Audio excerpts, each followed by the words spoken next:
start with? Porter first and then the Blackberry. Well, let's see. Yeah, maybe do like a half pint to start with. See how far that gets us. Oh yeah, there's the good head. That first pour is probably a little warm. I'll take the first one. I'll give Ross the big one. Oh yeah? Okay. I'm down. You're the guest. Guest of honor. That's what I'm talking about. This is the fruit Blackberry. of the labor. Blackberry Robuster. Yeah. That's porter. There's a lot of Definitely, acidity. yeah, there is a lot of acidity. You get the berry. They were wild blackberries. From Jack's land. Yeah, so they tend That's to pretty be crazy. they tend to be way more sour than Mm-hmm. Like tart. What was the size on them? Tiny. Tiny little like tart guys, Yeah. like wild North Carolina blackberries. exactly what they were. Dude, that's awesome. But you definitely get that Yeah, you do. tartness coming through. But it ended. I mean, I think it had a pretty high. And I mean, not high, but it's a big porter. I mean, probably what did it end at, like 10, 16, 10, 14.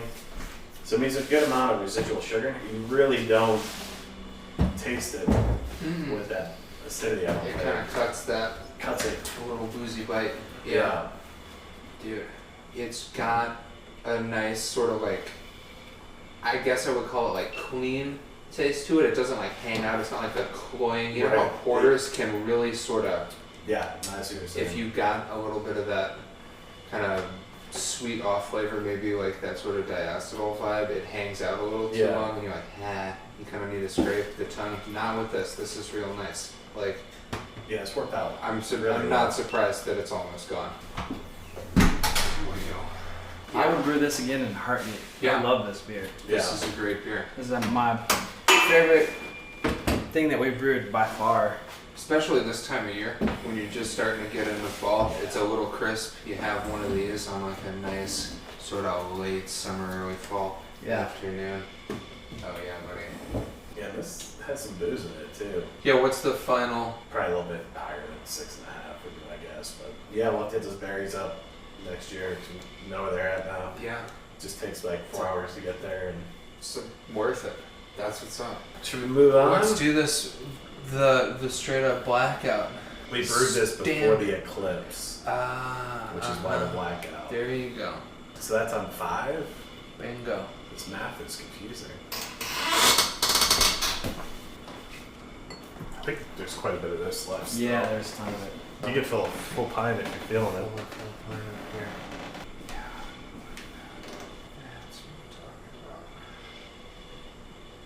Ooh.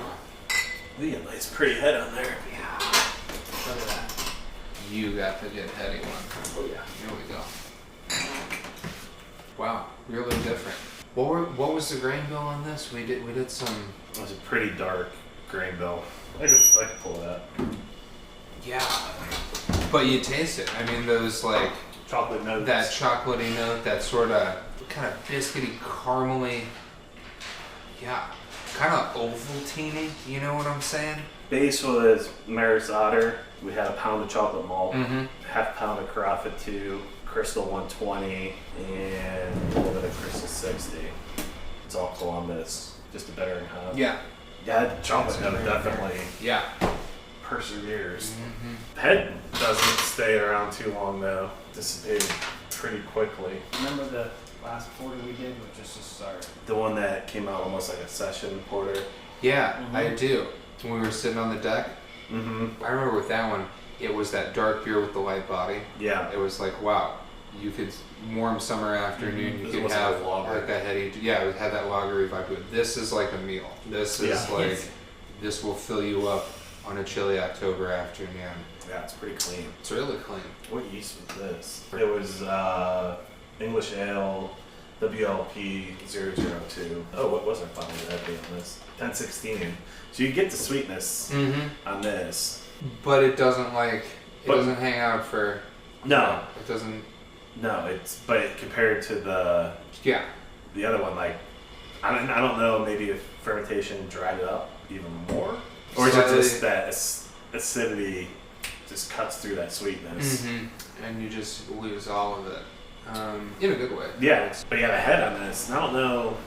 Now, I know we turned the CO2 tank down a little bit when we were canning those beers.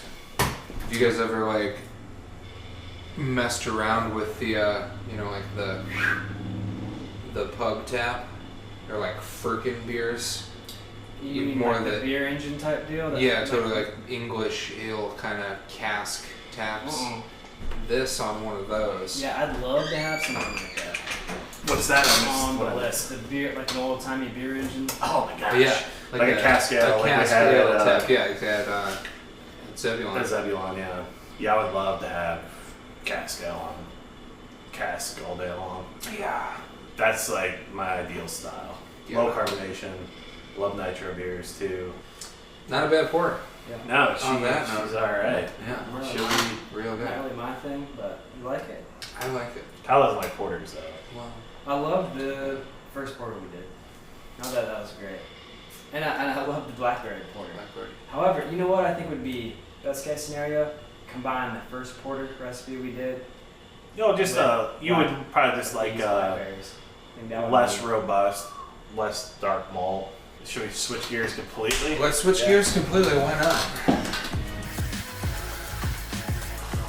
I think I was expecting a little more of that mosaic on the Yeah, And the it's, taste this was has been okay. this has been in day 2 tasting awesome. Should have pulled the dry house out. yeah. Weekend came around, came back to the office Monday or Tuesday, and a bit too far. Yeah. And the dry house just pulled a ton of it wasn't necessarily grassy, it was just gross. Yeah.